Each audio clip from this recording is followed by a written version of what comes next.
चलिए हम लोग शुरू करते हैं। कल हमने आयुर्वेद पे वात पित्त कफ के बारे में बात करी थी।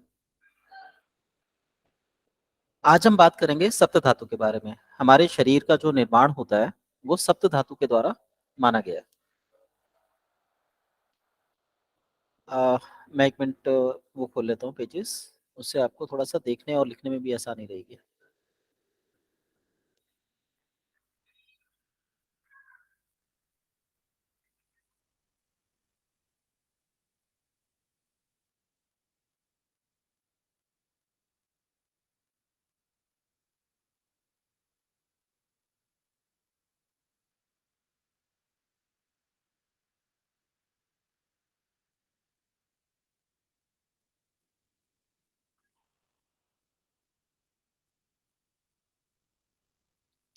शरीर के निर्माण में जो सप्त धातुएं काम करती हैं उसमें सबसे पहले है रस। हम जो कुछ भी खाते हैं वो हमारे रस के रूप में कन्वर्ट होके हमें शक्ति प्रदान करता है।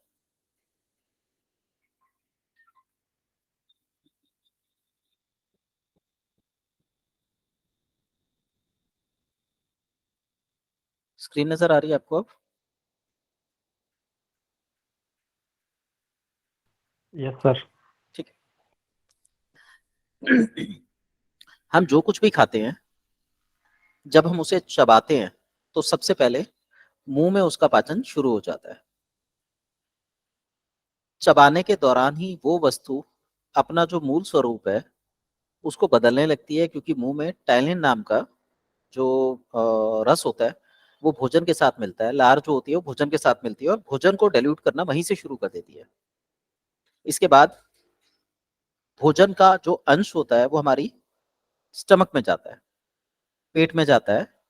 इसको हम अमाशय बोलते हैं। यहाँ पर विभिन्न प्रकार के जो एसिडिक जूसेस होते हैं वो इसका पाचन करते हैं। फिर वो पक्वाशय में जाता है, छोटी आंत में जाता है, बड़ी आंत में जाता है। तो एक पूरा प्रोसीजर है। तो इस पूरे प्रोसीजर में जो मुंह से खाया हुआ भोजन है और एनएस से जो निकलता है बाहर, ये सारी की सारी प्रक्रिया जो है रस के अंतर्गत काउंट की जाती है। चाहे वो उसमें से उस भोजन का परिपाक करना हो, उसका चूसना हो या कुछ भी करना हो, ये पूरा प्रोसीजर जो है मुंह से खा के एनएस से निकालना रस के अंतर्गत ही आता है। तो इसको हम बोलते हैं रस। तो जब हम किसी चीज को डाइजेस्ट करते हैं, चीज कोई भी हो, आप चाहे नमकीन खाएं, बिस्किट खाएं, रोटी खाएं, दूध पिए, पानी पिए, कुछ भी खाएं पिए, उस सब का कहीं ना कहीं जो डाइजेशन होता है वो रस के रूप में माना गया है। जब रस हमारे शरीर में पचना चालू होता है, देखिए ये पूरा एक प्रोसीजर है। मैं इसमें पहले बताता हूँ, हम जो कुछ खाते हैं उससे रस बनता है, रस से रक्त बनता है, रक्त से मांस बनता है। ये हमारी बॉडी की वो भी हैं, 7 एनर्जीज भी हैं। मांस से मेद बनता है।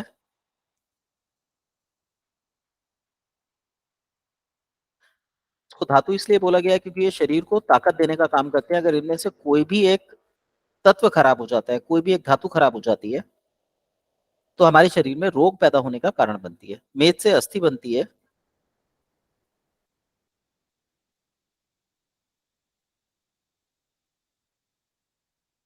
अस्थि से मज्जा बनती है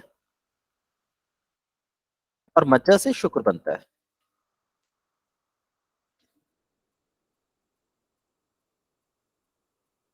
अगर हम इनको इंग्लिश में देखें तो रस जो है वो हमारी बॉडी के फ्लूइड्स हैं, जिसमें हार्मोनल फ्लूइड वगैरह भी आप काउंट कर सकते हैं, क्योंकि डाइजेशन में उनका भी कहीं ना कहीं बहुत बड़ा रोल रहता है। रक्त है वो ब्लड है, मांस है वो आपका फ्लश है। इसी फ्लश से मेदस बनता है या मेद बनता है, जिसे हम लीवर की चिकनाई बोलते हैं, जो हमारी ऑल ओवर बॉडी की बेसिक आवश्यकता होती है। इसके अलावा जितने भी हमारे जॉइंट्स हैं उन सब में जो कार्टिलेज पाई जाती है वो मेदस के अंतर्गत आती है। फिर उसके बाद अस्थि बनती है। अस्थि हमारी बोन हो गई। जैसे जैसे हमारी उम्र बढ़ती है, अस्थियां कमजोर होती हैं या अस्थियां ताकतवर होती हैं, हम जो भी एक्टिविटी करते हैं उसके ऊपर डिपेंड करती है अस्थियों की कंडीशन। देन उससे मज्जा बनती है। मज्जा का अर्थ होता है जो हमारी बोन्स के अंदर स्ट्रेंथ होती है या चिकनाई होती है। अगर हम फिजिकल वे में बात करें तो जो हमारे एडिपोज टिश्यूज होते हैं बेसिकली, उसमें जो रेड ब्लड सेल और व्हाइट ब्लड सेल बनाने की कैपेसिटी होती है, उसके अंतर्गत मज्जा को काउंट किया जाता है। जबकि जो एडिपोज टिश्यूज हैं उनको मेद बोला जाता है, तो वो उसके प्रोसेस में मदद करते हैं। और फाइनली शुक्र, जो रिप्रोडक्शन के लिए जरूरी होता है, वो क्रिएट होता है।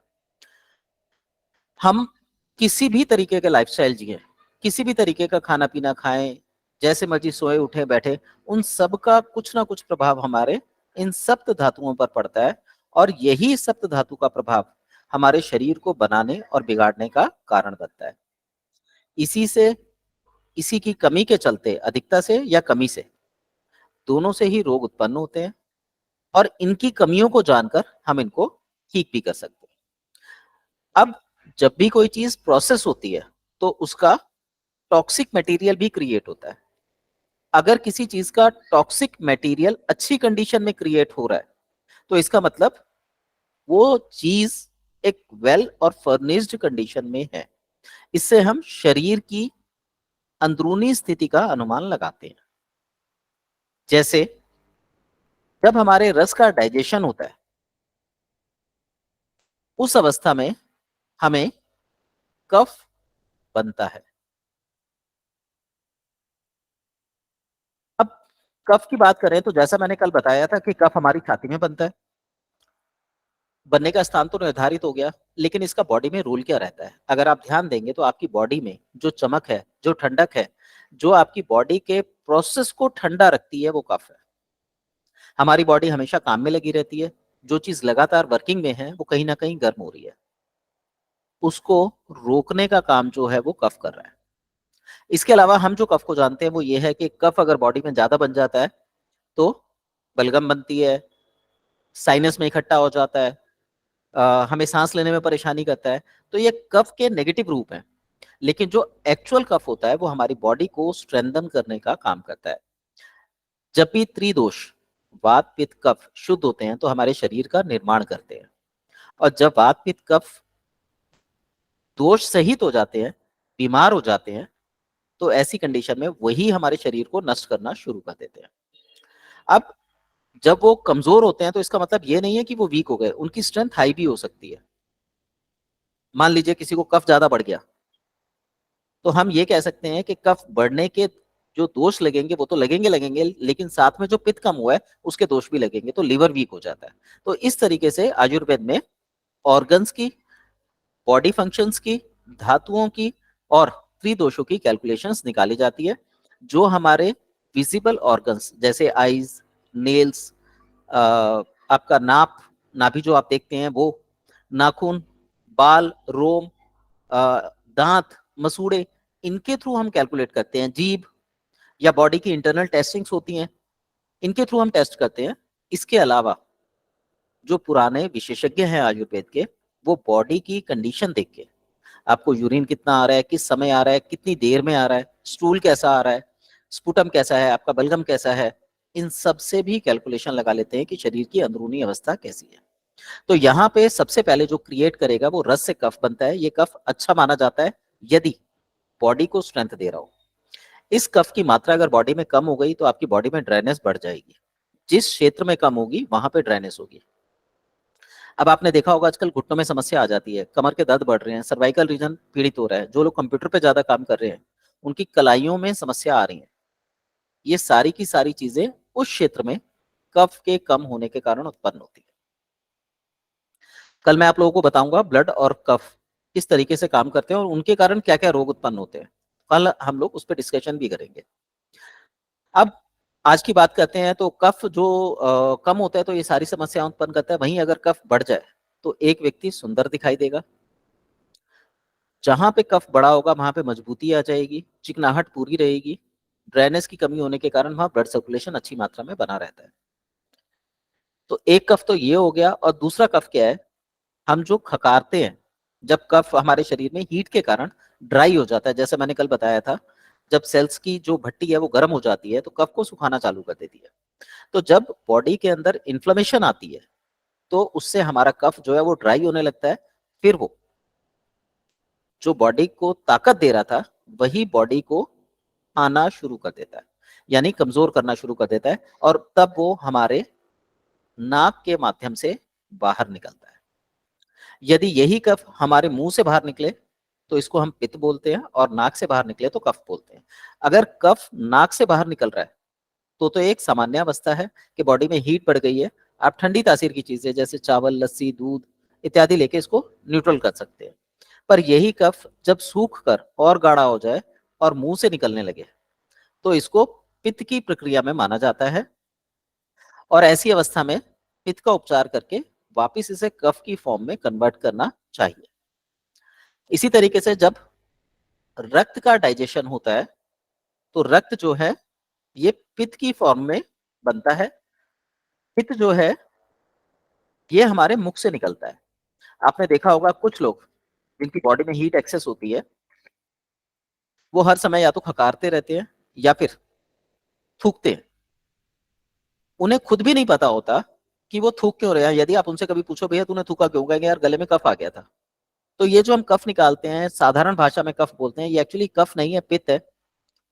वात और पित्त का सॉरी कफ और पित्त का सबसे अच्छा सॉल्यूशन है शहद। यदि आपकी बॉडी अभी पूरी तरह गर्म नहीं हुई है, नाक से कफ निकल रहा हो, नाक बह रही हो, आप चौथाई चम्मच आधा चम्मच शहद ले लीजिए। वो मात्रा देखनी पड़ती है आपकी उम्र कितनी है और कफ कितनी मात्रा में। अगर आप उसका अनुमान लगा के केवल शहद चाट लेते हैं तो ऐसी अवस्था में कफ जो है वो रेगुलेट हो जाता है और बॉडी में डाइजेस्ट होने लगता है। अब यहाँ पर एक चीज और आती है, कुछ लोग आपने देखा होगा अर्ली मॉर्निंग उठ के गर्म पानी में शहद लेते हैं। तो आयुर्वेद में ये बताया गया है कि सबसे पहले तो शहद की तासीर ही गर्म है। उसके बाद यदि उसे गर्म पानी में लिया जाता है तो हमारे शरीर के लिए टॉक्सिक हो जाता है।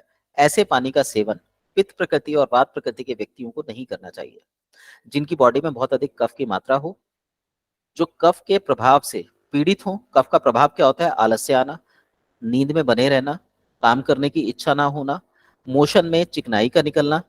ऐसी अवस्थाओं में शहद पानी लिया जा सकता है, परंतु शहद हमेशा ठंडे पानी में लेना चाहिए। यह अष्टांग हृदय में बताया हुआ है। इसी तरीके से अगर पित्त ज्यादा बनता हो तो कुछ नहीं करना, आपने देसी घी चाट लेना है। जितना आपका गाय का शुद्ध देसी घी मिल जाए सबसे बेस्ट है।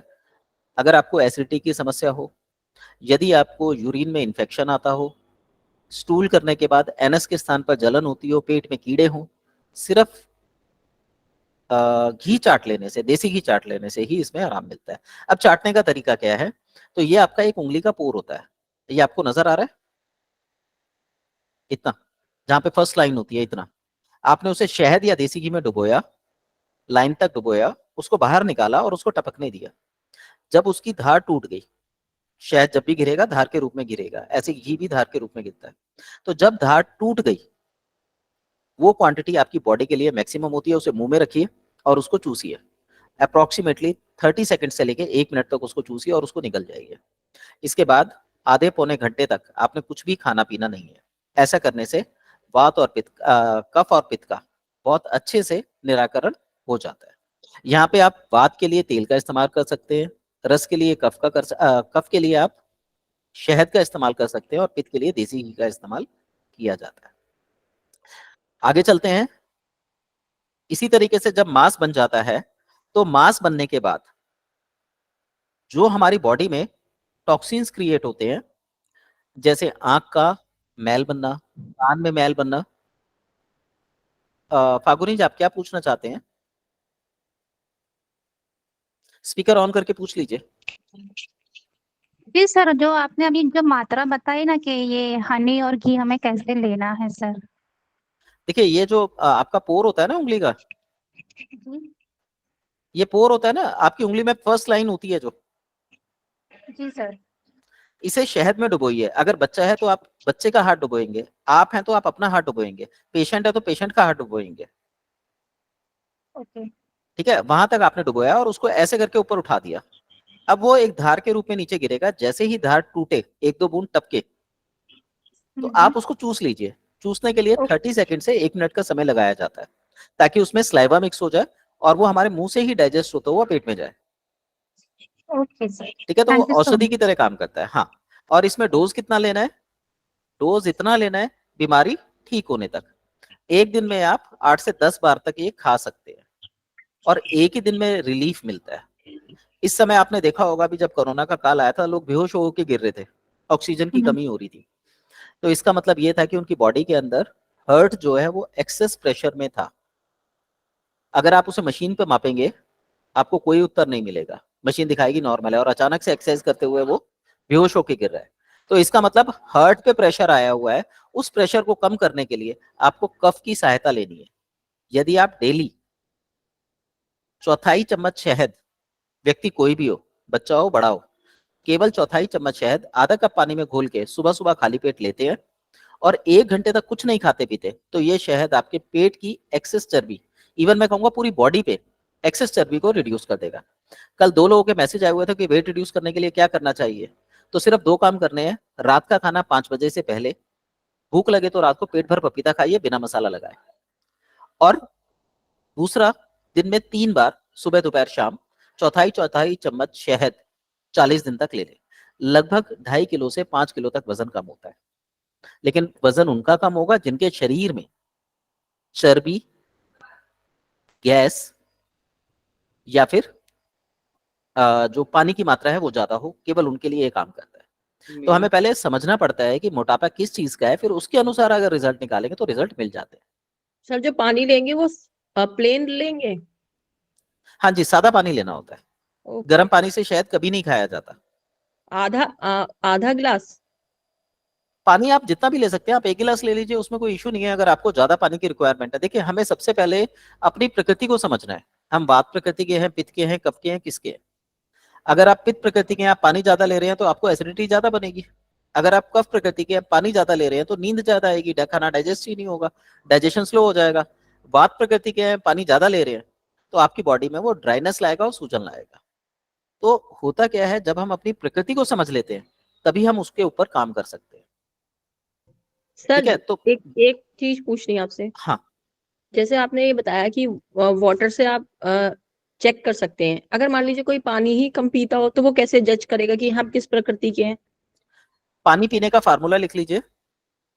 जी आपका बोलिए। जो भी बॉडी वेट है उसको 0.33 से मल्टीप्लाई कर लीजिए। ठीक है, 0.03 से? 0.033 से। ओके। तो आपका जो आंसर आएगा वो लगभग 2 से 3 के बीच में आता है, यानी 2 लीटर से 3 लीटर के बीच में। ओके। तो जो आंसर आपका आ रहा है ये आपकी बॉडी की मैक्सिमम रिक्वायरमेंट है पानी की, इससे ज्यादा की आपको आवश्यकता नहीं रहती। ओके सर, हाँ, थैंक यू। और इस पानी के अंदर सब्जियों का पानी, फलों का पानी इंक्लूड नहीं किया जाता, वो एक्स्ट्रा अलग से लेना चाहिए। ओके। हाँ जी, चलिए। तो जब हमारी बॉडी में मांस का डाइजेशन होता है तो हमारी बॉडी विभिन्न प्रकार के मल तैयार करती है। इसमें नाक का मैल, कान का मैल, आंख का मैल, ये चीजें काउंट करी जाती है। नाभि का मैल, ये देखा जाता है। अब ऐसे ही जब आपका मेद बनता है, क्योंकि ये पूरा एक प्रोसीजर है, जो फूड आपने मान लीजिए 10 किलो की मात्रा में खाया तो शुक्र तक आते आते मात्र 10 ग्राम का रह जाता है। इस पूरे प्रोसेस में एक हेल्दी व्यक्ति को, जो आयुर्वेद में बताया गया है, वो लगभग 40 डेज का समय बताया हुआ है। पर अब ये देखा जाता है कि शायद दुनिया में कोई भी हेल्दी व्यक्ति नहीं है, तो इस पूरे प्रोसेस को होने में 40 डेज से लेके 90 डेज तक का समय लग जाता है। हमारी उसमें जो भी कंडीशन होती है वो उसी के हिसाब से डाइजेस्ट होता है। तो इतने टाइम में हमारी बॉडी रिकवर करती है। इसीलिए मैंने कल बोला था कि हमारी जो रिकवरी है वो 1.5 साल के अंदर लगभग शुरू हो पाती है बॉडी की, अगर हम नेचुरल रिकवरी करें तो, केवल खाने पीने से। लेकिन उसके जो रिजल्ट आएंगे वो इतने मेरेकुलस होंगे जो हम सोच भी नहीं सकते। तो जो मेद है, जब इसका डाइजेशन होता है तो हमारे शरीर में मेद, क्योंकि चिकनाई है, तो ये पसीने का निर्माण करती है। यदि आपको पसीना कम या ज्यादा आता है, अगर ज्यादा आ रहा है तो इसका मतलब आपकी बॉडी में फैट इश्यूज ज्यादा है। यदि कम आ रहा है, आपकी बॉडी में फैट इश्यूज कम है।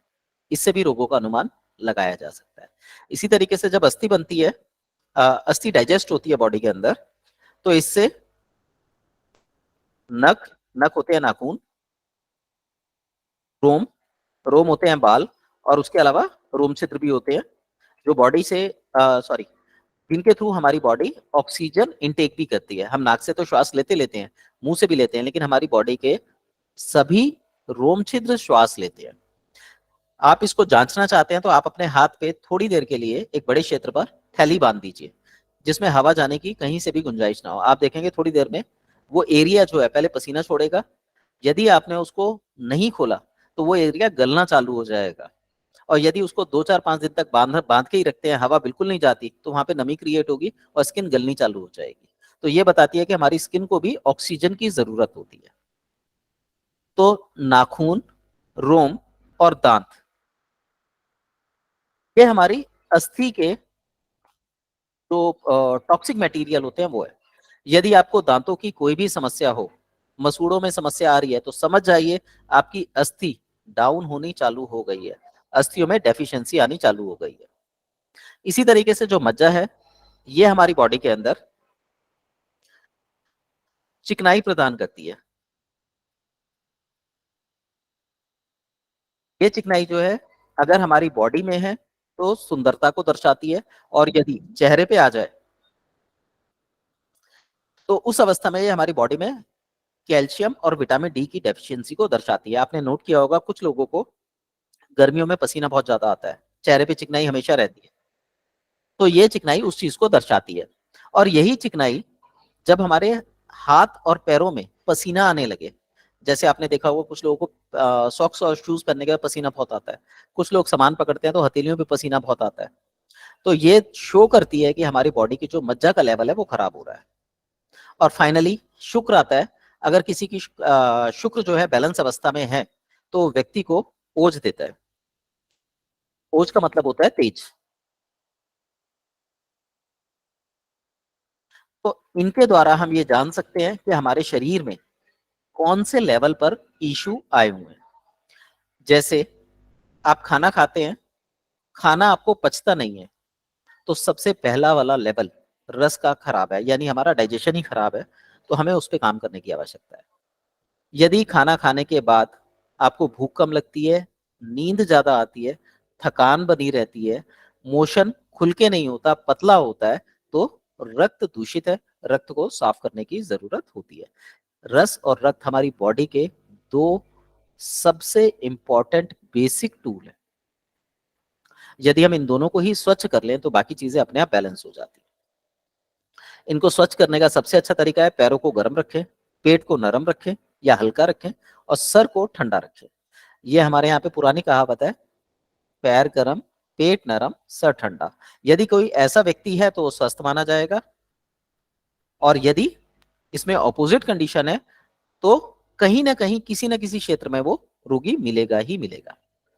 इसी तरीके से अगर हमारे मलों का निर्माण सही से नहीं हो रहा, जिसमें मैंने 4 मुख्य मल बताए थे,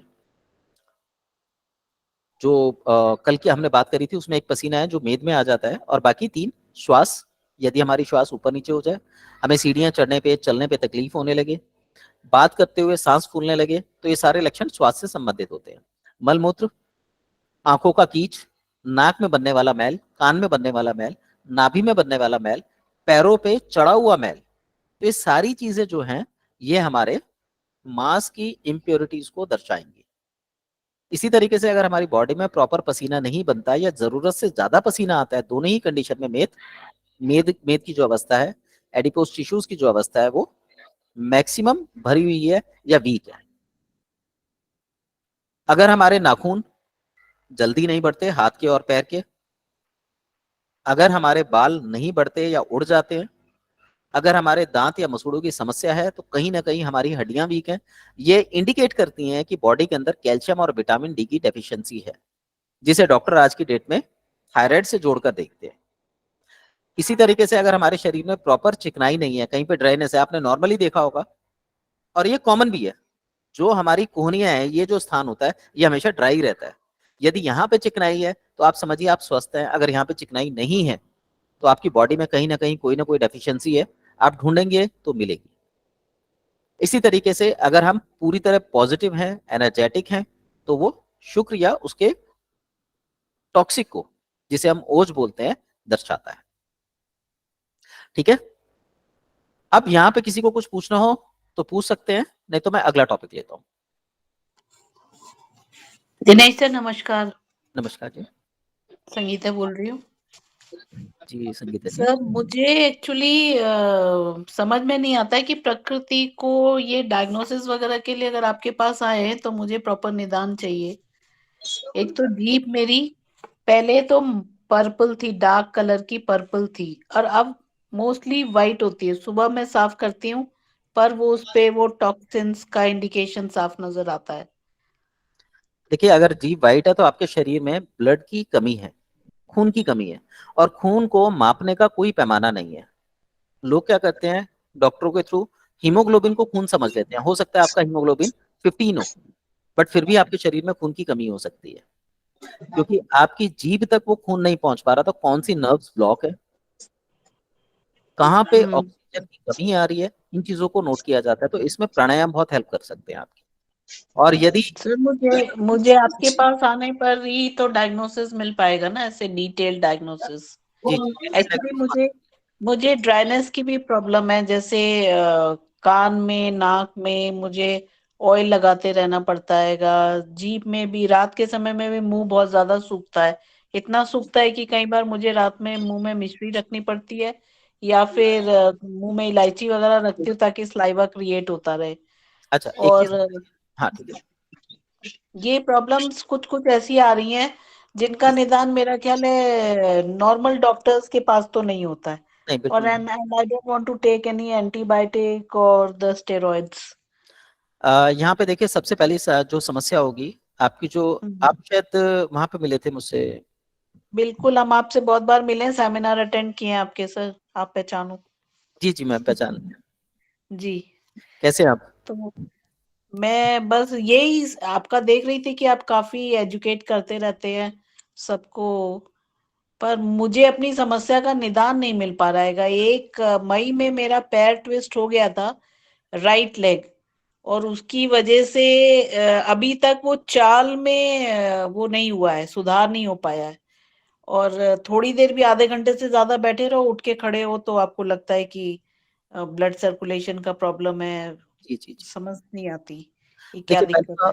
पहले तो आप अपने यूरिन की कंडीशन बताइए, क्योंकि यहाँ पे आपकी जो किडनी की एनर्जी है वो डिस्टर्ब है। ओके। तो आप, यूरिन तो मुझे ठीक है, बल्कि मुझे रात में ज्यादा बार, 2-3 बार तो उठना ही पड़ता है। इसका मतलब वो ठीक नहीं है। रात अच्छा। हमारी सोने के लिए होती है। अगर रात को यूरिन आता है तो आपकी बॉडी इस समय सूजन को इंडिकेट कर रही है। सूजन तो है, इसमें नी पर है, खाली नी, राइट हाँ, नी के ऊपर है सूजन।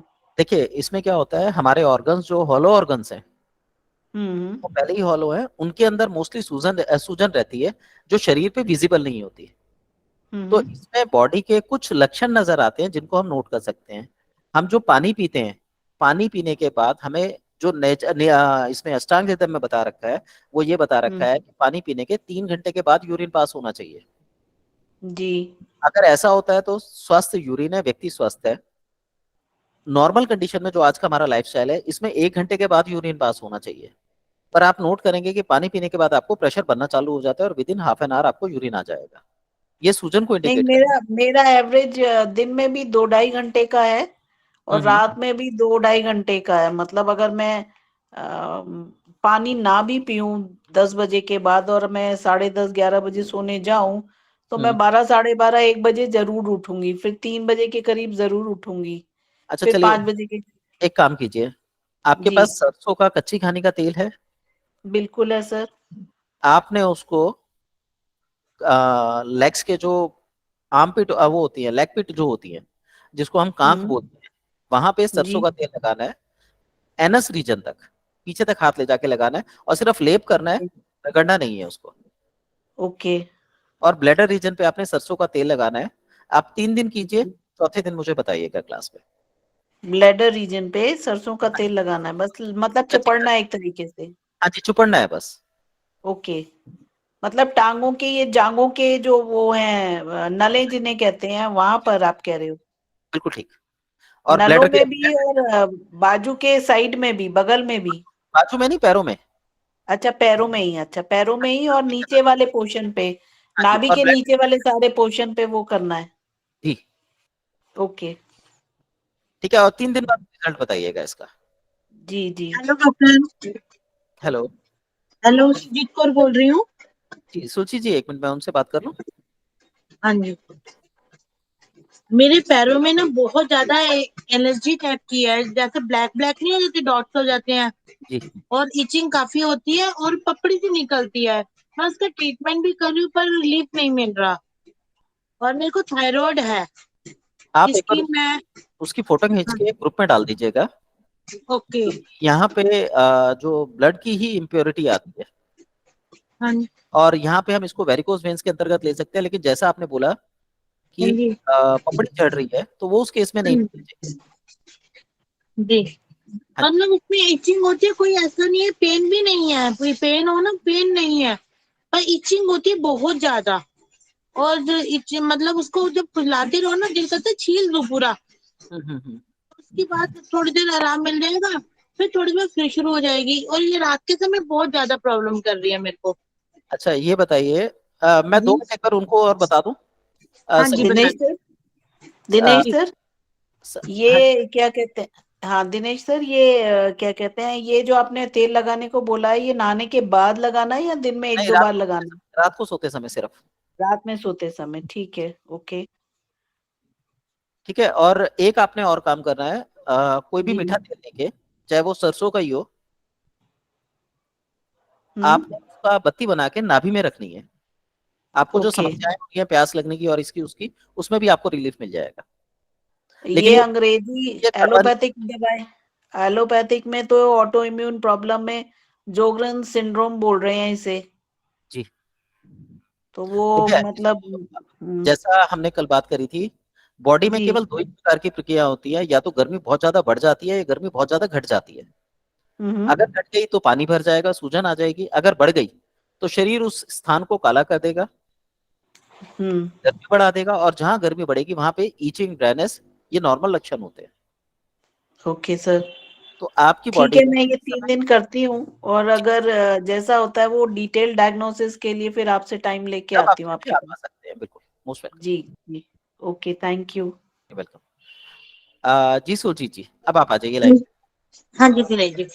जी। सर मेरे को मतलब ये प्रॉब्लम है, थायराइड है मेरे को, हम्म। जिसका 6-7 साल से मैं टैबलेट लेती हूँ 150 mg कौन सी वाली लेते हैं? थायरॉक्स। थायरॉक्स लेते हैं, ठीक है। हाँ जी। आपका बॉडी वेट कितना है? इस समय तो मैंने नहीं किया, पीछे जब लास्ट किया था तो 78 kg था। और हाइट कितनी है आपकी? 5 फुट 2 इंच। 5 फुट 2 इंच, ठीक है। देखिए यहाँ पे मैं आपको बताऊं, थायराइड में हम 3 चीजों को देखते हैं।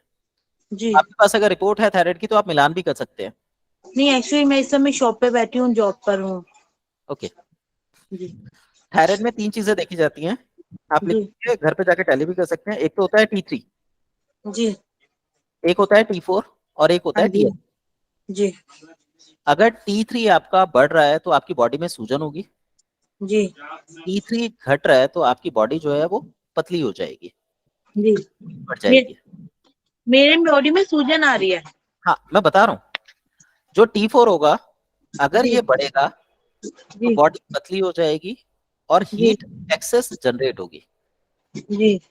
अगर वो कम होगा तो ऑपोजिट, ये वाइस वर्सा जी। चलते हैं दोनों। ठीक है।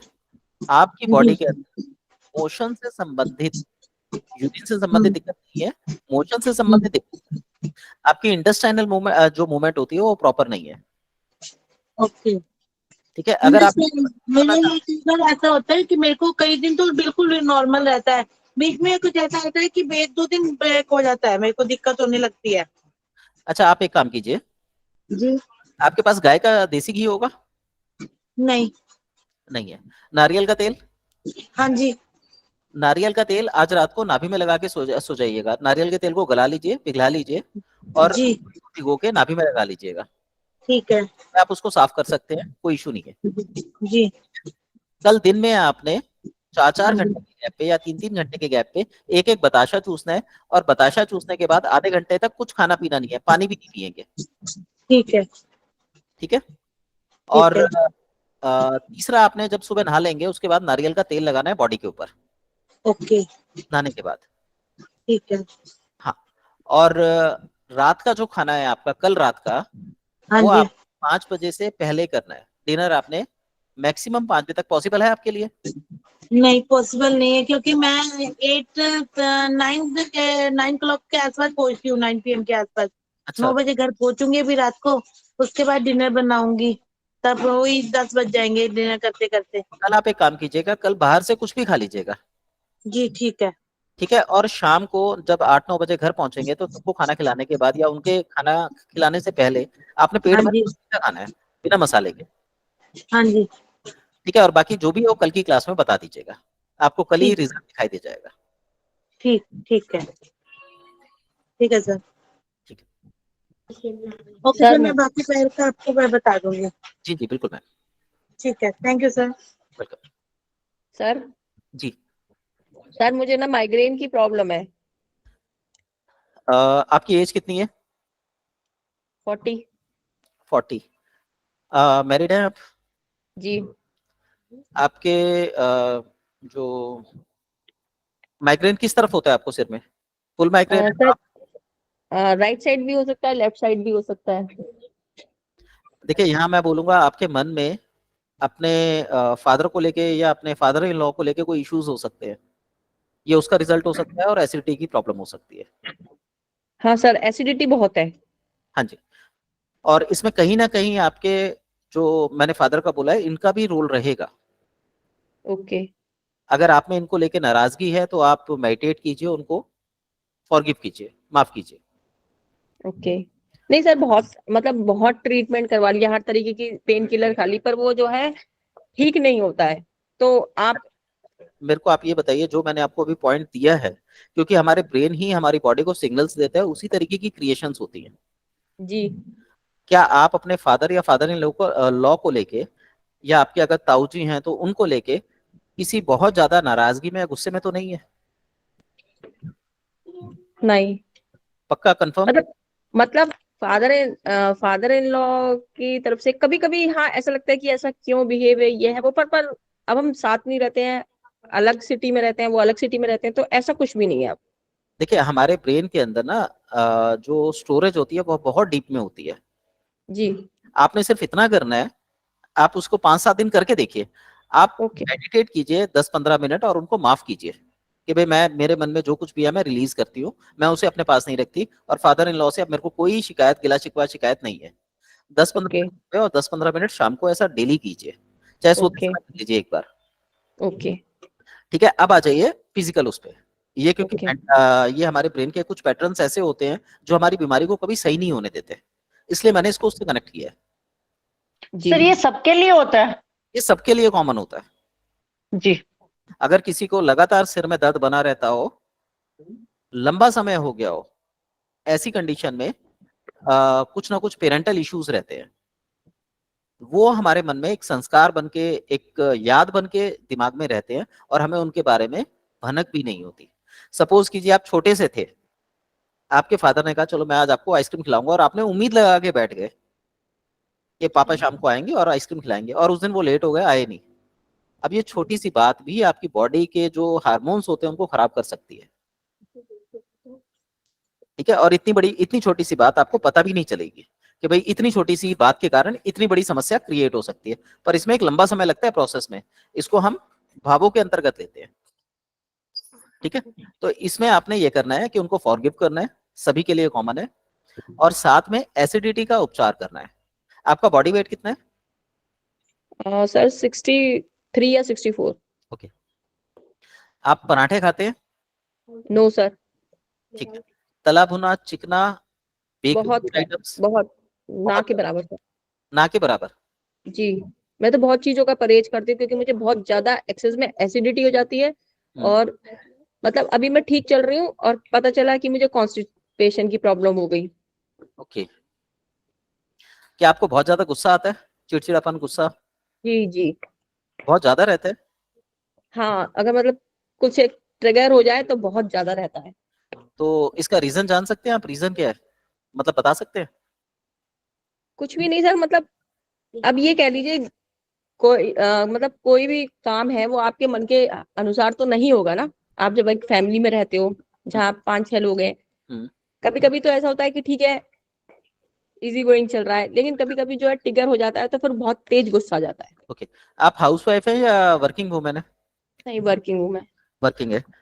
जो आपको गुस्सा आता है, क्या आप अपने कलीग्स पे भी निकाल सकते हैं उस गुस्से को, या उसको दबा लेते हैं?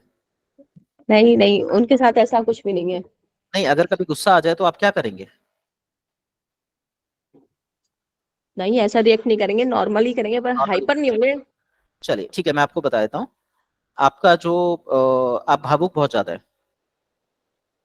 जी। ठीक है, आप हाँ हमारे बीच में चंचल जी हैं, वो एक जी। एस्ट्रोलॉजर है, आप उनसे कांटेक्ट कर सकते हैं, वो आपको इसका सॉल्यूशन दे देंगे। Sir number. नंबर, चंचल जी अपना नंबर दे दीजिए। जी सर। सर मैं ग्रुप में सेंड कर दूंगा। चलिए ग्रुप में सेंड कर देंगे, ठीक है। ओके ओके, आप थैंक इनसे यू बात थैंक कर यू। लीजिए। मैं वैसे बता देता हूँ, आपका मंगल वीक है। मंगल यस वीक सर, की स्ट्रेस वजह है। से, हाँ जी, इनको स्ट्रेस बना रहता है, और एसिडिटी का बेसिक कॉज जो है वो यही है। तो आप इनका मंगल और सूर्य की कंडीशन देख लीजिएगा, दोनों ही कहीं ना कहीं पीड़ित मिलेंगे आपको। जी सर। हाँ, और इन दोनों को अगर आपने बैलेंस कर दिया थ्रू मेडिटेशन और थ्रू डाइट, तो ये पूरी तरह ठीक हो जाएगा। हार्डली इसमें आपको टाइम लगभग 3 से 6 महीने का लग जाएगा, लेकिन नो प्रॉब्लम सर, हम तो बहुत सालों से प्रॉब्लम में मतलब पीड़ित हैं, क्या कहें आपसे। नहीं, आप ये करिए, ये आपको गाइड करेंगे, आपको लाभ मिलेगा।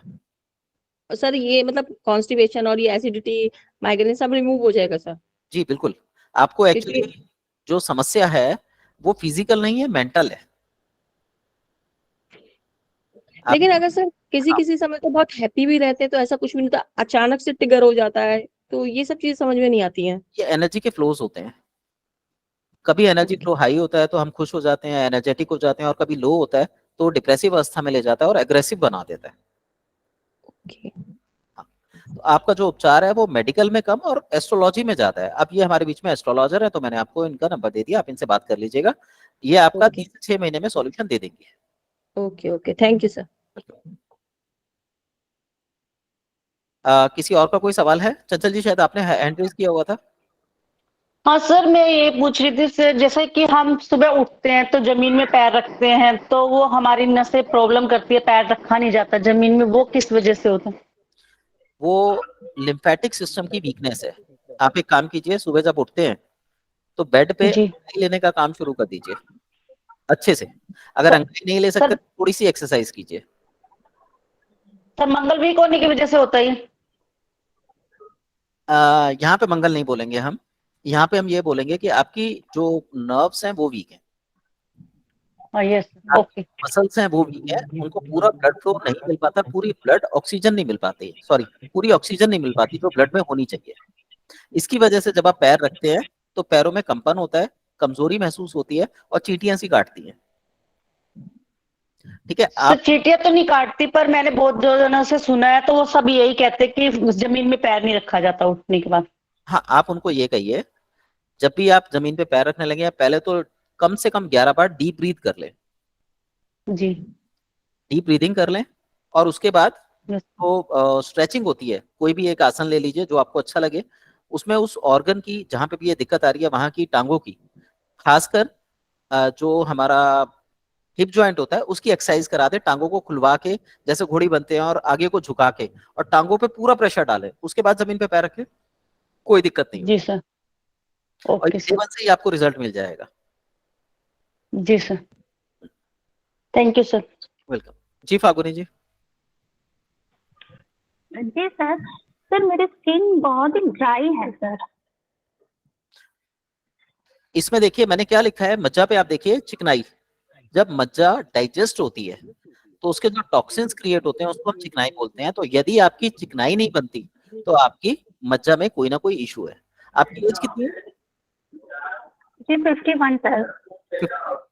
आपको बोन डेफिशिएंसी भी होगी, विटामिन डी की डेफिशिएंसी होगी आपको। ओके सर, चेक तो नहीं किया है कभी सर। अच्छा ये बताइए, मसूड़ों में दिक्कत होती है? जी। मसूड़ों में कोई दिक्कत होती है? दांतों में, मसूड़ों में? मसूड़ों में? हाँ जी। हाँ, बीच में हुई थी सर, फिर अभी बराबर हो गई सर। ओके, आपके बाल नॉर्मल स्टेज में बढ़ रहे हैं या बढ़ने की ग्रोथ कम हो गई है? पहले कम था, अभी बढ़ रहे हैं सर। अब बढ़ रहा है। और नाखून? नाखून भी नॉर्मली बढ़ रहे हैं, लेकिन मेरे नाखून रहते नहीं है, जल्दी टूट जाते हैं। नाखून रहते नहीं है, जल्दी टूट जाते हैं। हाँ, वो शायद मैंने जो मार्क किया है वो शायद क्योंकि मैं पानी में काम करती हूँ तो उसकी वजह से वो ये हो जाते, वीक हो जाते, उसकी वजह से टूटते हैं शायद। डाइजेशन की कोई प्रॉब्लम तो नहीं है आपको? नहीं सर, मतलब मैंने जो जांच मतलब जो मैंने समझा है, मुझे ऐसा लगता है कि this is because of menopause period. Hmm. क्योंकि अभी अभी जो लिप्स के साइड पर भी थोड़ा सा ब्लैक होने लगा है, तो मैंने कहाँ पर पढ़ा था कि वो ऐसा होता है। जी, देखिए यहाँ पे मैंने आपसे ये कहा कि आपकी चिकनाई नहीं बन रही, इसका मतलब मज्जा वीक है, तो हम मज्जा से ऊपर गए। मैंने दांत के बारे में, रोम के बारे में, नक के बारे में आपसे पूछा, आपने कहा ये सब चीजें नॉर्मल है। इसका मतलब ये है कि आपकी अस्थि जो है वो नॉर्मल है। आपको जो प्रॉब्लम आ रही है वो मज्जा में आ रही है, जो बोन की स्ट्रेंथ होती है। इसके लिए आपको क्या करना है, अगर आपका डाइजेशन ठीक है, आपको कम मात्रा में तेल का सेवन करना होगा। आप बादाम रोगन ले लीजिए, ओके लगभग 10 बूंदे, ओके और मीठे गर्म दूध में मिश्री मिला के गर्म दूध में वो 10 बूंदे जो है बादाम रोगन की डालिए और रात को पी के सोइए। 5 दिन बाद बताइए, 5 दिन में आपको दिखाई देना चालू हो जाएगा। इसके अलावा अगर संभव हो सके तो अपने पूरे शरीर में प्रॉपर ऑयलिंग कीजिए। मसाज करने की जरूरत नहीं है, केवल ऑयल लगा के भी छोड़ देंगे रात को तो चलेगा। रात को कहाँ लगा पर के लगाना है sir? All over body. Okay sir. इससे आपको 4-5 दिन तो में सर जी। अच्छा, मतलब आप बोलते हैं कि तेल कम खाना है, तो मतलब तेल ज्यादा खाते हैं तो इससे ये प्रॉब्लम होती है सर, ऐसा? मैंने बोला है आपको तेल खाना है, इंटरनली आपके ऑयल की, फैट की कमी आ रही है। ओके, तो तेल तो मैं खाती हूँ सर। आप भोजन में लेते होंगे, कच्चा तेल कोई नहीं लेता। हाँ सर। जब आप भोजन में तेल लेते हैं तो वो पक जाता है, उसके टॉक्सिन्स दूसरे तरीके के बनते हैं, और जो आप कच्चा तेल लेते हैं वो आपकी बॉडी को न्यूरिश करता है। हमारे बीच में दिव्या जी हैं, वो इन सब चीजों को प्रैक्टिकली करती हैं, तो वो आपको बहुत अच्छे से समझा सकती हैं, आप उनसे बात कर सकते हैं। किनसे सर? दिव्या सिंघल हैं, वो पिछले 7 अच्छा जी। साल के रूल्स को फॉलो करती आ रही हैं। Okay sir. ठीक है, और उन्होंने अपनी बॉडी में जो चेंज कराए हैं वो बहुत मेरिकुलस हैं। आप सुन के मतलब इवन मैं कहूंगा आप उनकी पहले की फोटो देखें और आपकी देखें, दिखाई दे जाएंगी वो कैसी। ओके सर, हाँ। तो उनका कुछ कांटेक्ट नंबर वगैरह सर? दिव्या जी लाइन पे हैं आप? हाँ जी सर, लाइन पे हूँ। जी, आप अपना ना अपना जो नंबर है वो ग्रुप में डाल दीजिएगा, हाँ जी सर। तो लोग आपके एक्सपीरियंस से जो आपने प्रैक्टिकल करके देखे हैं उससे लाभ उठा सकते हैं। हाँ जी सर, ठीक है, ठीक है फागुनी जी। जी सर। और सर एक बात मुझे पूछनी थी सर, कभी कभी जैसे पानी में होता है, तो पानी में जब चलते हैं या ज्यादा पानी में काम करते हैं तो पैर की नस मतलब जो फिंगर्स रहते हैं ना, वो थोड़े एक से ऊपर एक चढ़ जाते हैं। देखिए यहाँ पे क्या है कि आपकी इंटरनली आपको जो हार्मोनल डिसबैलेंस की शिकायत आ रही है, ये उसकी वजह से है। इसमें आप सिर्फ अपने जो पिंडलियां होती हैं, जो घुटने से लगभग 4 उंगल नीचे और पीछे की ओर होती हैं, उनके ऊपर डेली तेल मसाज कीजिए। तेल कोई भी ले सकते हैं, ओके सर। ठीक है। और पैरों की फिंगर्स को क्लॉकवाइज और एंटी क्लॉकवाइज घुमाइए, ये आपको मतलब 15-20 दिन में रिजल्ट दे देंगे। ओके। और सर 12-13 साल के बच्चे को नींद में कभी नस के ऊपर नस चढ़ जाती है, जी, तो उसका रीजन सर? कैल्शियम का अभाव, उसकी बॉडी में कैल्शियम की कमी हो रही है। आप उसके नाखून देखिए, क्या व्हाइट कलर के पैचेस या छोटे छोटे दाग धब्बे आ रहे हैं? अच्छा नहीं सर, अभी तो नहीं है। किस समय चढ़ती है फिर नर्व? रात को सोते वो समय? एक्चुअली रात को ही, हाँ मतलब क्या हुआ था सर, उसको शायद जब फीवर आया था ना, तभी 2 बार ऐसा हुआ था उससे। ओके, आप एक काम कीजिएगा, आ, जो कैल्शियम की टैबलेट्स आती हैं चूसने वाली बच्चों की, वो दे सकते हैं आप उसको। लगभग 21 दिन से 40 दिन के बीच में उसको दे दीजिए, ये चढ़नी कम हो जाएगी। और जिस समय चढ़ती है उस समय कोई एक फिंगर पैर की वो खिंची हुई होती है, आप उसको थोड़ा सा झटका देंगे तो वो उसी समय आराम आ जाता है। ओके। हाँ, फिर मैं तभी उसको थोड़ा मसाजिंग देती हूँ तो तभी उसको तुरंत आराम होता है। हाँ जी। लेकिन और मुझे जानना था कि ये रीजन क्या है। रीजन इसमें ये है कि कैल्शियम का जो प्रॉपर डाइजेशन नहीं होता तो बांयटें या ऐंठन आने लगती है। इसमें आप बच्चे को ना थोड़ा सा जैसे चने बराबर कैल्शियम की मात्रा जो कैल्शियम पान में लगा के खाते हैं वो भी दिया जा सकता है। छोटा हाँ बच्चा ना 10 सर। साल के करीब का है, आप उसको मीठा पान कत्था और चूना लगा के हल्का सा वो भी दे सकते हैं। Okay sir. हाँ। ज्यादा मतलब ज्यादा चूना का इस्तेमाल करना है या कत्थे का सर? कत्था चूना ज्यादा बेस्ट है, अगर आप पान दे रहे हैं बच्चा शौक से खाएगा।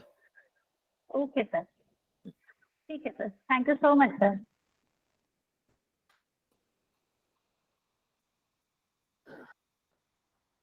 चलिए, और किसी को कुछ पूछना है?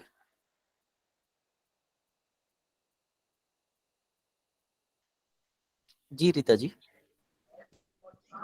हेलो डॉक्टर साहब, जी आवाज आ रही है? हाँ जी, आ रही है, बोलिए। 6 साल पहले ना मेरे लार्ज इंटेस्टाइन में कैंसर था तो वो रिमूव हो गई थी। अब जी उसके बाद हर्निया हो गया और पेरिनियल हर्निया का अब पीछे हमने ऑपरेशन कराया, वो भी इतना सक्सेसफुल नहीं हुआ।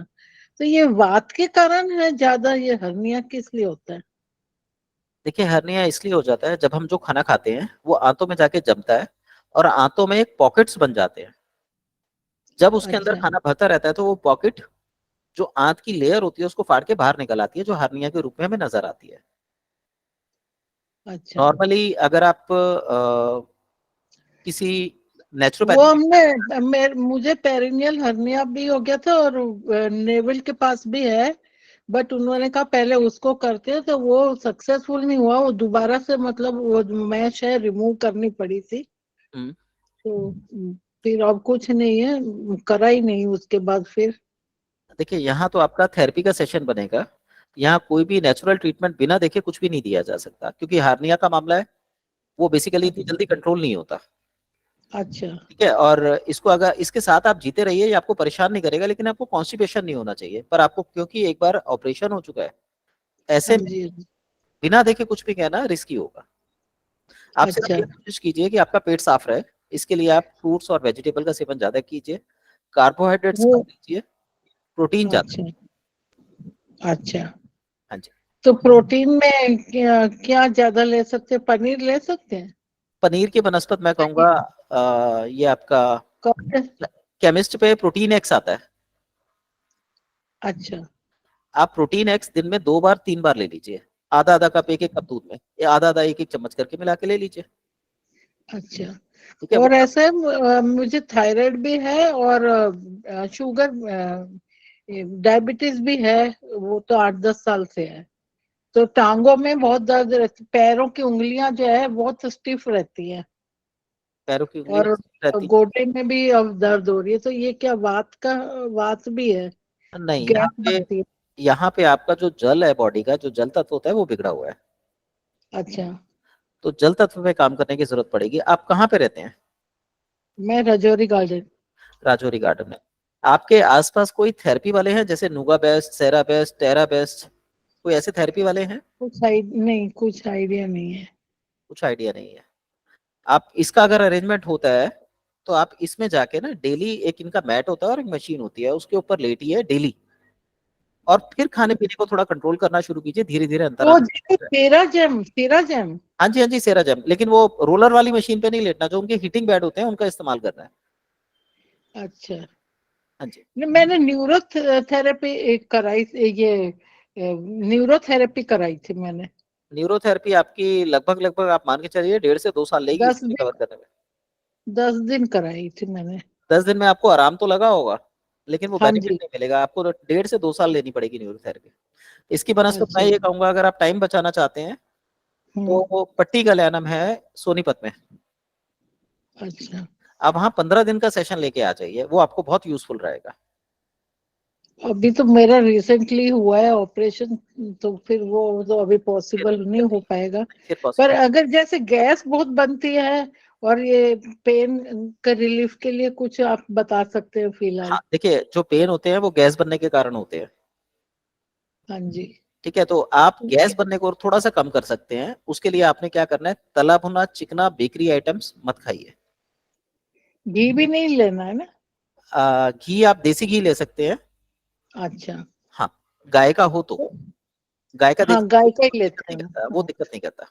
भैंस का देसी घी जो है वो दिक्कत करता है। अच्छा, तो ऑयल वाला जो बात के लिए होता है वो वो ले सकते हैं ऑयल? वो आप नहीं ले सकते क्योंकि आपको हार्निया की शिकायत है, आपकी अच्छा। इंटेस्टाइनल कंडीशन बहुत ज्यादा वीक है। हाँ जी। तो ऐसे में अगर आप ऑयल पिएंगे तो ऑयल आपको फैटी लिवर की समस्या दे सकता है। अच्छा, इसलिए तो आप, ये अरंडी का तेल नेवल में लगा सकते हैं? अरंडी का तेल बहुत गर्म तेल होता है, नेवल में नहीं लगाया जाता, पेट पे लगा सकते हैं। अच्छा। पेड़ों पे लगाइए, पेट पे लगाइए, इससे मोशन थोड़ा खुल के होगा आपको। अच्छा। ठीक है, लेकिन नेवल में मत लगाइएगा, नेवल से लगभग आधा इंची की दूरी रखिएगा। नेवल में जाएगा तो वो बॉडी को नुकसान करेगा। नहीं, मेरे तो वो बैग लगा हुआ कोलोस्टोमी परमानेंट। ओके। हाँ, आपका, प्रॉब्लम तो बहुत ज्यादा है। जी जी जी, प्रॉब्लम बहुत ज्यादा है आपकी। तो बिना देखे बिना कुछ कहना वो बहुत मुश्किल है, क्योंकि पूरी आपका अच्छा। पूरा केस स्टडी करना पड़ेगा। हाँ जी। चलो फिर किसी दिन आपसे ले लेंगे अपॉइंटमेंट, तो फिर ओके। देख लेंगे। ठीक है, थैंक यू। एसएस जी, आप कुछ पूछना चाहते हैं? हाँ जी सर, मेरे को ये पूछना था कि मुझे बहुत फ्रीक्वेंट सिर दर्द होता है। मतलब कभी कभी तो बहुत दिन चल जाता है ठीक ठाक, और कभी होता है तो फिर बहुत जल्दी जल्दी होने लग जाता है। अच्छा, कब से हो रही है शिकायत? तो काफी टाइम हो गया, 2-4 साल हो गए। अच्छा, पहले तो इरिटेशन बहुत रहती है कम आपको? होता था। हाँ, इरिटेशन होती है, गुस्सा चिड़चिड़ापन है आप में? तो वो तो बहुत ज्यादा है। किस बात को कूट लेके है?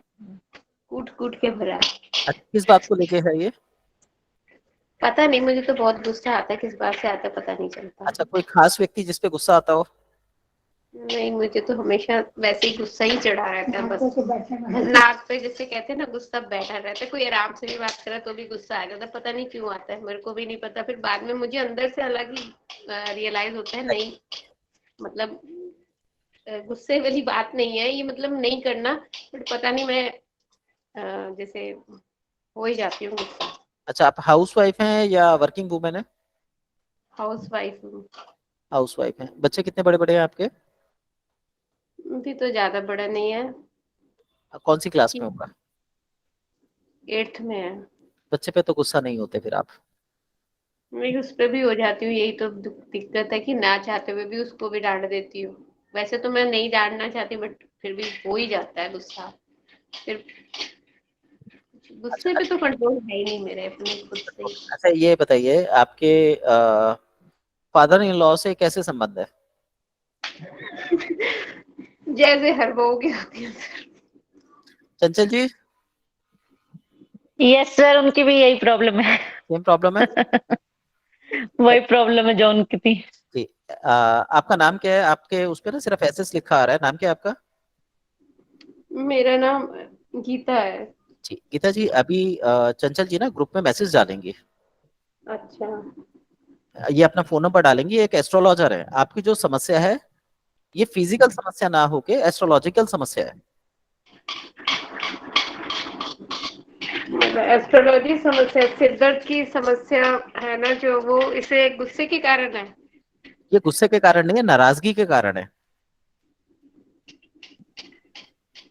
ठीक है, और ये आपको ना कुछ वो बताएंगी, टिप्स देंगी, आप ऐसे कर लो ऐसे कर लो, आपको उससे लाभ मिल जाएगा।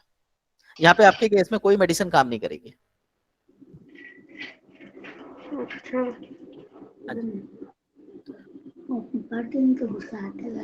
ठीक है सर, मतलब इनसे वैसे बात कर तो। लीजिएगा, ये हाँ आपको जी, सजेशंस दे देंगे, या आप इनसे बात कर लीजिएगा, ये आपको सजेशंस दे देंगी। चंचल जी से। जी ठीक है सर, मतलब माइग्रेन भी मेरे को इसी वजह से ही है। जी जी जी, माइग्रेन का रीजन एक होता है, वो होता है जो हमारे फादर होते हैं या हमारे जो ये फादर इन लॉ होते हैं, इनसे नाराजगी। ऐसे व्यक्ति को गुस्सा लगातार बना रहता है, ये जाता नहीं है, मतलब अंदर से ना भराव होता है, तो इसकी वजह से बॉडी इन्फ्लेम्ड हो जाती है। तो जब तक ये नाराजगी नहीं खत्म होगी तब तक आप कितने भी उपचार करा लीजिए, सिर के ये दर्द जाते नहीं है। बट सर वो मतलब जैसे जो एसिडिटी वगैरह बनती है जब मेरा सिर दर्द होता है सब इसी में इंक्लूडेड है। हाँ जी। बट मैंने कई बार नोट किया जैसे मैं कुछ पर्टिकुलर खाना खाती हूँ तो मुझे हो जाता है। अब तो मैं वो वैसे अवॉइड करती हूँ वो चीजें जिससे मुझे जो जिस दिन वो खाना खाती हूँ तो मुझे होता है जो। तो आप कभी पानी ज्यादा पिएंगे तो उससे भी एसिडिटी बन जाएगी आपको। मगर वो ये होता है ये। आलू शिमला मिर्च से मेरे को पता चलता है कि ये सब अगर मैंने खा लिया तो तकलीफ करते हैं। हाँ जी, तो आप इनसे बात कर लीजिएगा, ये आपको फॉरगिवनेस की टेक्निक बता देंगी, आप वो करिए, आपको निश्चिंत लाभ होगा। लेकिन 3 से 6 महीने लगेंगे इसमें आपको सिर्फ प्रेयर करनी है, प्रेयर से ही लाभ हो जाएगा आपको। एसिडिटी भी खत्म हो जाएगी, आपके पैर ठंडे रहते होंगे वो भी गर्म हो जाएंगे, जो बॉडी की इंटरनल प्रॉब्लम्स हैं उनमें भी बहुत सारे चेंजेस होंगे। और ये सर एकदम ना अचानक से मतलब जो है मुंह खराब होना शुरू हो रहा है। पहले तो बहुत धीरे धीरे हो रहा था, अब बहुत स्पीड से मुंह खराब हो रहा है। मुंह इंदर खराब मतलब काला पड़ रहा है, जैसे झाइयां कहते हैं ना, झाइयां वो पड़नी शुरू हो हेलो गई एकदम।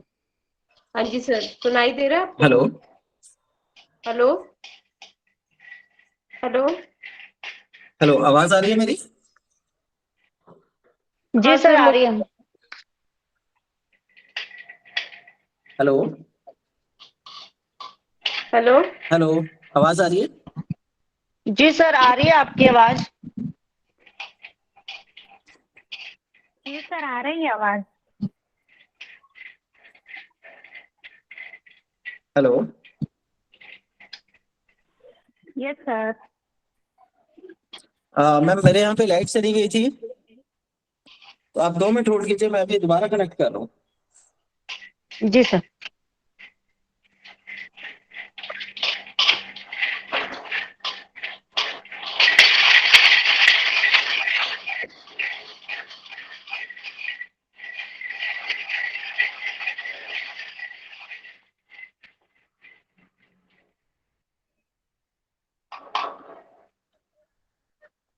आपको यही कह रहा है दबा देना दबा।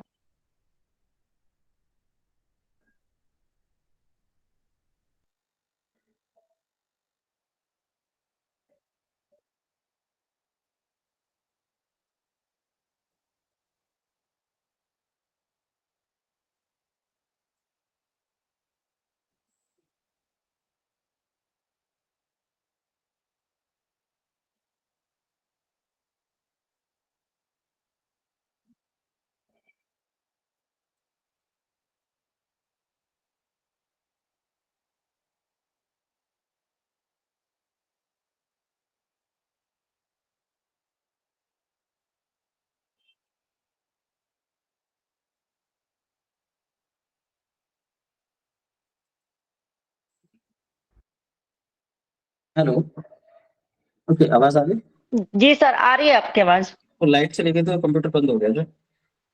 जी सर।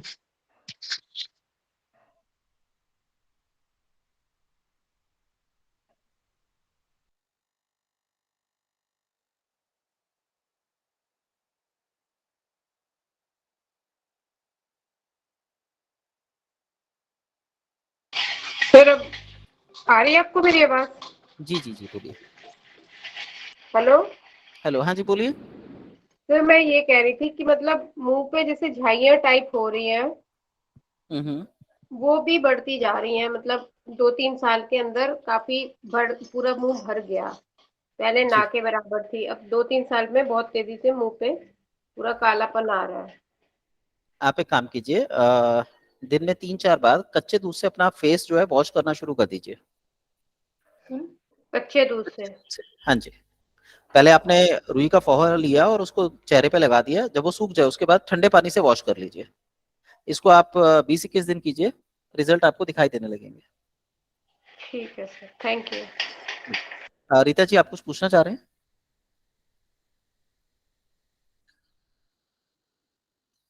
रीता जी, कुछ पूछना चाह रहे हैं आप? नहीं सर नहीं। ओके, आपके हैंड रेस थे।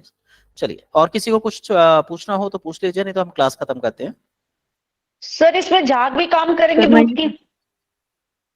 एक मिनट, दीपा जी आपने क्या बोला?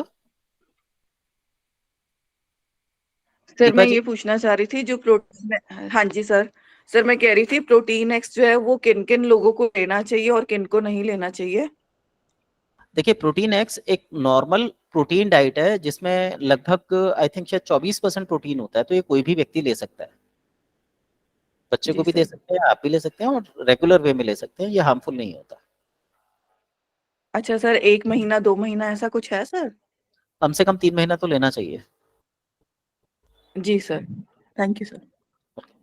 चंचल जी आप कुछ कह रहे थे? हाँ सर, मैं ये पूछ रही थी क्योंकि दूध के ऊपर झाग आ जाते हैं जो हम ताजी दूध लेके आते हैं, कच्चा दूध, सर वो काम आएगा या सिर्फ प्रॉपर दूध ही लेना है? देखिए वैसे तो गाय का दूध बोला जाता है, भैंस के दूध में फैट बहुत ज्यादा होता है। अगर आप भैंस का दूध जी लेते सर। हैं तो उसमें 4 गुना पानी मिला के आप चेहरे पे लगा सकते हैं। जी सर। ठीक है। दूध में किसी भी चीज के जो मैल काटने की क्षमता होती है, आपने देखा होगा जलेबी बनती है तो चाशनी पे छींटे मारे जाते हैं, या मैल काटने के लिए दूध का प्रयोग करते हैं खाने पीने वाले लोग। जी तो इसलिए जब चेहरे पे वो लगाए जाते हैं तो जो चेहरे के अंदर गंदगी रुकी हुई होती है और स्किन जो लूज हो चुकी होती है, वहां के सेल्स वीक हो रहे होते हैं, उनको पोषण मिलता है दूध से। जी सर। तो जब हम दूध लगाते हैं तो वो चेहरे को सिकोड़ देता है, टाइट कर देता है, और जब ठंडे पानी से धोते हैं तो वो उसको फैला देता है। ऐसा करने से ब्लड सर्कुलेशन जो है वो चेहरे पे बढ़ जाता है। जी सर। ठीक है। जी सर, एक क्वेश्चन और सर मेरा, हमें कौन सा रिफाइंड या देसी घी या ऑयल खाना चाहिए जो हमारी हेल्थ ठीक रहे? बेस्ट है सरसों का तेल। सरसों का तेल, और देसी घी भी खा सकते हैं गाय का? हाँ, गाय का देसी घी भी खा सकते हैं, और सरसों के तेल में भी, सरसों के तेल 2 तरीके के होते हैं। एक होता है कच्ची घानी का। कच्ची घानी का जी। तेल को एक बार पकाकर फिर यूज में लाना चाहिए। और दूसरा तेल जी होता सर। है पीली सरसों का। ये आप डायरेक्ट यूज में ला सकते हैं और खाने में खाइए, इसका स्वाद का पता भी नहीं चलता। इवन मैं सर खुद पीली। जी पीली सरसों का तेल यूज करते हैं हम लोग। जी। Okay sir, thank you. Okay. Abhijit ji, Chanchal ji, आप जी। दोनों के लिए है। आपने देखा आज कि सूर्य का जो प्रभाव होता है वो क्या होता है? Yes sir. समझ आ गया, क्लियर हो गया? Yes sir. Yes sir. हाँ जी, यहाँ पे आपकी कोई मेडिसिन काम नहीं करेगी। अगर आपके पास ऐसे लोग आते हैं जो सिर दर्द की शिकायत करें और लंबे समय से सिर दर्द की शिकायत करें, तो यहाँ पे आपने सूर्य के उपाय करने हैं, या मेडिसिन कोई काम नहीं करती। कितनी भी मेडिसिन खिला लेना, ठीक नहीं हो सकते वो। जी। Okay sir. आप बोलिए कि आप कुछ पूछना चाह रहे हैं? जी सर। नहीं सर, मॉर्निंग में। ओके एक मिनट, अभिजीत जी बोलिए, आप बोलिए। सर, मॉर्निंग में एक्सरसाइज या योगा बेटर रहेगा? वो तो बेस्ट रहता है। एक्सरसाइज तो मस्ट होती है अगर मंगल वीक हो तो। और यहाँ सूर्य जब भी वीक होगा तो मंगल भी वीक होगा। तो आपने यहाँ पे एक्सरसाइज को प्रेफरेंस देनी है कि सुबह उठ के बेड से पैर रखने से पहले, जमीन पे पैर रखने से पहले थोड़ी सी फिजिकल एक्टिविटी बढ़ा ले। खासकर इन लोगों को आपको सर्वाइकल भी मिलेगा, जिन लोगों को ये इस तरीके की शिकायत होती है, सिर दर्द वगैरह की। तो इसमें एक तो जबड़े में दिक्कत आती है, बुध वीक होता है। दूसरा सर्वाइकल रीजन दिक्कत करता है, जो मंगल वीक की निशानी है। और तीसरा जो सर दर्द है वो आपका सूर्य की निशानी है। तो इन 3 ग्रहों पे काम करना जरूरी होता है। Okay sir, thank you. Sir ji Surya Namaskar भी बेस्ट है सर इसके लिए? सबसे बेस्ट है। Yes sir. जी फागुनी जी बोलिए। जी सर, सर ब्रेस्ट कैंसर के लिए कुछ है मेडिसिन या कुछ, उसे कैसे कर सकते हैं क्या? मेडिसिन होती है, लेकिन उसके लिए आप जिससे, आप कहाँ रहते हैं? मुंबई। मुंबई। आपके आसपास जो भी इलेक्ट्रो होम्योपैथ के डॉक्टर्स हों, आप पता कीजिए, मुंबई में बहुत हैं। आप उनसे कंसल्ट कीजिए, वहां से आपका सोल्यूशन मिल जाएगा। लेकिन जो भी डॉक्टर आप देखें वो आपके नियर बाय होना चाहिए। Okay, electro homeopathy. Okay sir, ठीक है सर। और सर दूसरा एक था कि ब्लॉकेज ऑफ हार्ट के लिए कुछ मेडिसिन? ब्लॉकेज ऑफ हार्ट के लिए आप एक काम कर सकते हैं।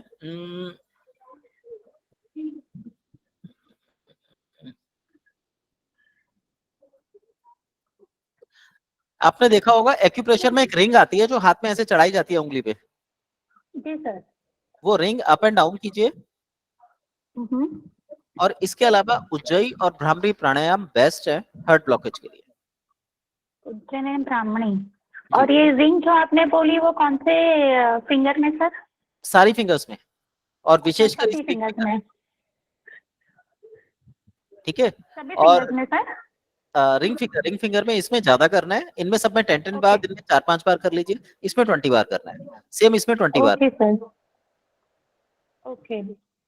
ठीक है। और मेडिसिन में अगर आप जाना चाहते हैं तो इलेक्ट्रोहोम्योपैथी में A3 नाम की मेडिसिन होती है, वो इसी काम के लिए होती है। AC? A3 1 2 3। ओके, ठीक है sir. Okay, thank you so much sir. Welcome. चलिए, आज के लिए बस इतना ही, हम लोग कल मिलते हैं। Good night all. Good night sir. Thank you sir. Good night sir. Sir good night. Thank you sir. Sir. Sir